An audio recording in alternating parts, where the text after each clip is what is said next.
মানতেই হবে। কাজ কাম বিভিন্ন দিকে ব্যস্ত থাকি, দুনিয়াদারি সংসার, পড়ার সময় হয়ে ওঠে না। কিন্তু আজ যখন একটা বাগানে, একটা মাহফিলে, একটা বাহানায় বসেছি, আল্লাহর কাছে শুকরিয়া আদায় করুন যে আল্লাহ আপনাদেরকে এখনো ভালোবাসে, জান্নাতে বসতে দিয়েছে।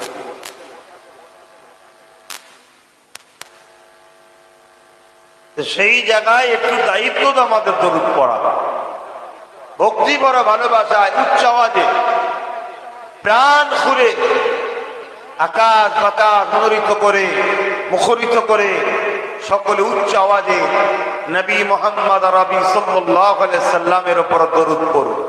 পৃথিবীতে বহুত কাজ আছে, কেউ বলতে পারবেন আমার এটা কবুল হয়েছে, কিন্তু দরুদ এমন একটা নিয়ামত, মুখতে বেরোতে দেরি হয়, কবুল হতে দেরি হয় না। জোরে বলুন সুবহানাল্লাহ।